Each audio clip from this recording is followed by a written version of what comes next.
그것도 느리다고 비행기를 발명했습니다. 비행기가 얼마나 빠릅니까? 그러나 빠른 대신에 위험합니다. 기차는 기차대로 부딪힐 때도 있고 자전거는 자전거대로 교통사고가 날 수도 있습니다. 나는 그것을 수행에 비교합니다. 수행을 하려고 할 때에는 비행기를 타면 빠릅니다. 그것은 참선입니다. 돈초지기패서 그 자리에서 깨달음을 증득합니다. 빠릅니다. 그러나 위험성이 있습니다. 비행기는 공중에서 사고가 납니다. 기차 사고나 자동차의 사고와는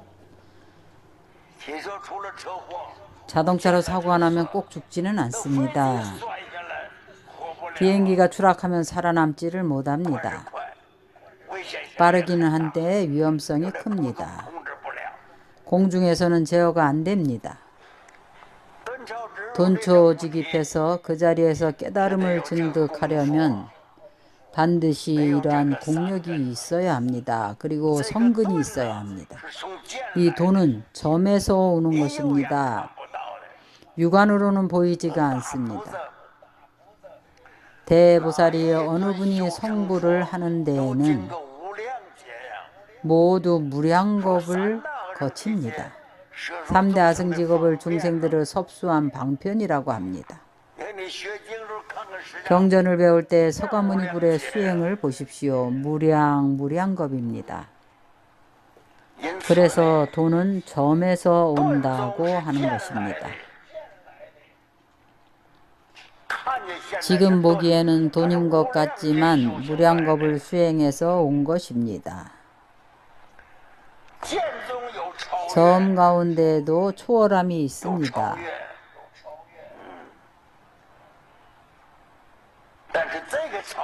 그러나 이 초월이라는 것은 대보살이 중생을 이익하게 하는 방법입니다. 반드시 배워야 합니다. 부처님께서 이렇게 많은 경전을 설하실 때에 바로 어떻게 중생을 교화하는지를 배우는 겁니다. 반드시 선교 방편이 있어야 합니다. 한 걸음 한 걸음씩 해야 합니다. 우리가 일단 반야경을 배우게 되면 계율은 소승법입니다. 계율은 너무 자유롭지 못합니다. 이것도 하면 안 되고 저것도 하면 안 됩니다. 만약 공에 도달하게 되면 무엇을 해도 됩니다. 왜냐하면 공이기 때문입니다. 무엇을 해도 공이기 때문입니다. 그러나 기왕의 공이라면 살도음망주가 다 존재하지 않습니다. 공입니다. 어떠한 논쟁도 없습니다. 모두 다 공입니다.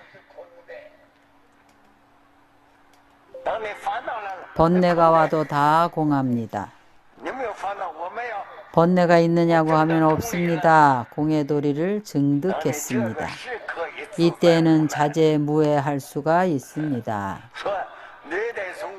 이것을 관으로부터 해야 합니다. 관을 하지 않고 어떻게 자제할 수가 있겠습니까? 관자재 대보살이 보살도를 행할 때, 대보살이 보살도를 행할 때에 여러 가지 신통 묘용을 보입니다. 주문 하나 염송하면 됩니다. 여러분은 주문 하나는 고사하고 10개 내지 일생 동안 염송해도 안 됩니다. 나는 법을 듣자마자 명심견성했습니다. 여러분에게 그 근기가 있습니까? 그것은 무량겁 동안 쌓아온 것입니다. 농담으로 되는 것이 아닙니다. 말로는 할 수 있지만 실제로 행하기는 어렵습니다. 한 걸음 한 걸음씩 실행해야 합니다. 그럼 우리는 현재 어떻게 반야지혜를 길러야 할까요? 현재 여러분들이 명심견성해서 그 자리에서 깨달을 수가 있습니까? 할 수 없다면 어찌해야 하겠습니까? 훈습입니다. 우리는 대승기실론을 배웠습니다. 우리가 화엄경을 배우기 전에 대승기실론을 설했습니다. 먼저 이해를 하고 먼저 신심을 일으켜야 합니다. 이것이 바로 신심입니다. 정말로 믿음을 가졌다면 반드시 실천해야 합니다. 실행에 옮기는 데에는 한 걸음 한 걸음씩 해야 합니다. 그 비행기가 아무리 빠르다고 하더라도 1시간에 10,000킬로, 20,000킬로를 날아가도 현재 행성에 가는 시대가 되었지만 아직도 행성 안으로 들어가지는 못했습니다. 하루에 몇만 킬로를 날아서 행성 주위를 돕니다. 행성의 궤도에는 들어갔지만 그 땅 위에 착륙하지는 못했습니다. 부처님 경전에서 말합니다. 태양과 행성은 우리 수미산 주위를 돌고 있다고 말합니다. 꼭대기 정상까지 가지는 못합니다. 이 무량한 어깨의 행성들이, 무량한 어깨의 태양계 행성들이 우리는 한 생각에 도달합니다. 한 생각을 짓고 한 번 관에 들어가면 도달합니다. 아라한의 능력이 비록 크지는 않지만 그러나 그가 행성이나 태양계에 도달하는 것은 한 생각을 지으면 곧 도달합니다. 그렇지 않으면 우리가 극락세계에 어떻게 가겠습니까? 비행기 타고 극락세계에 가겠습니까? 10만억 국토를 지나 무량계의 태양과 달을 우리가 한 개의 행성에 도달하는 것도 그렇게 어려운데 극락세계에는 어떻게 가겠습니까? 반야지혜로 한 번 비추면 극락세계를 바로 비추어 봅니다. 다시 한번 자신을 비추면 곧 갑니다. 비추면 가고 비추면 오고 자제무해합니다. 그렇게 비출 수 있는지요? 반야의 뜻을 배우고 지혜를 열어야 합니다.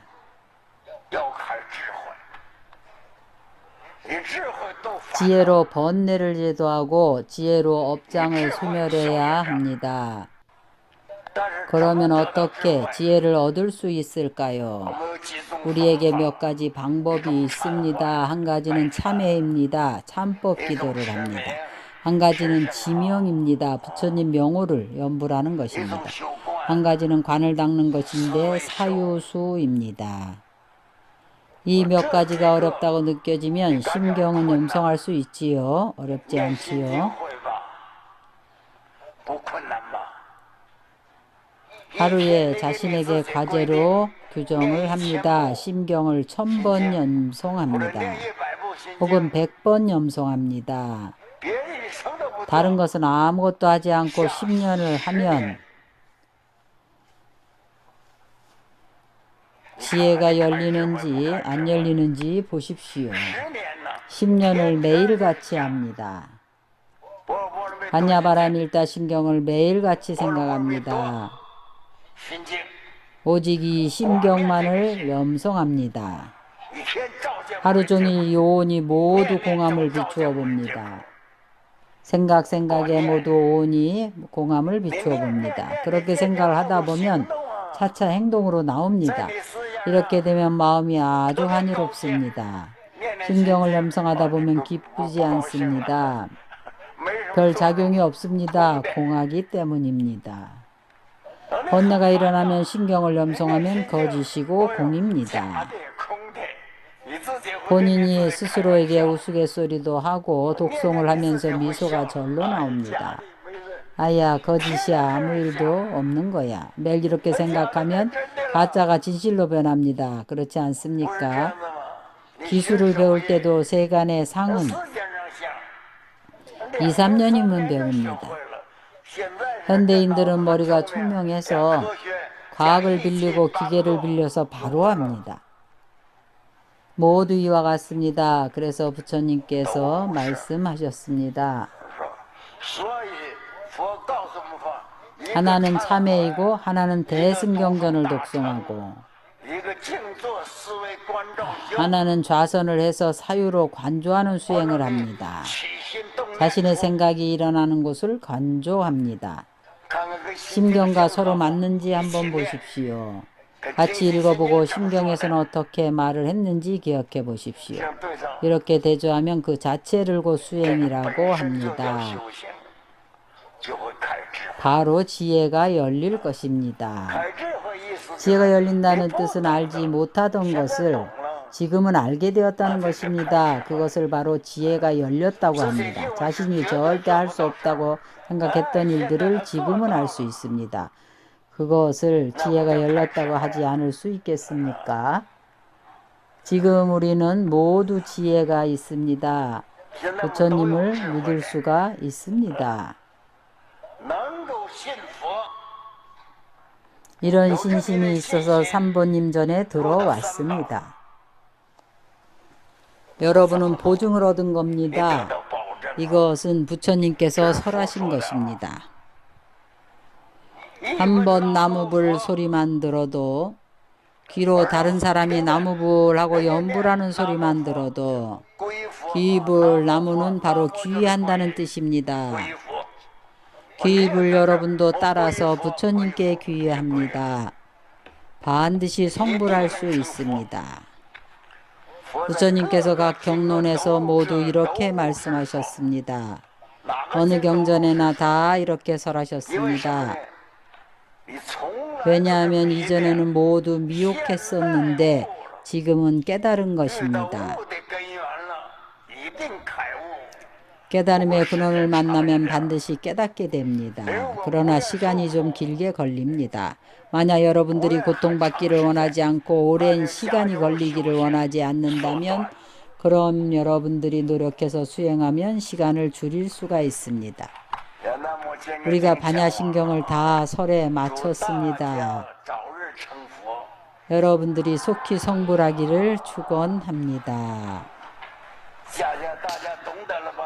자, 이제 여러분들이 다 아셨지요? 무슨 도리를 알았는가 하면 우리가 어떤 것도 다 연장할 수 있고 또 짧게 줄일 수도 있습니다. 나는 요즘에 몸이 매우 좋지 않습니다. 원래는 심경을 좀 더 연장해서 설할 수도 있었지만 내가 노력을 해서 오늘 짧게 줄여서 마쳤습니다. 연장을 하려면 경전과 논장에서 근거를 찾아서 대반야의 의미를 가져와서 강론을 해야 합니다. 그러면 연장이 되는 겁니다. 불법은 길게도 짧게도 할 수 있다는 것이 이런 뜻입니다. 연장할 수도 축약할 수도 있습니다. 연장과 축약이 자유자재합니다. 길고 짧게 하는 것은 강사라는 사람의 마음입니다. 그의 마음은 여러분이 환희심으로 기쁘게 듣는 것을 보면 그러면 좀 연장해서 길어집니다. 듣는 사람이 실증 내는 것이 보이면 빨리 내려옵니다.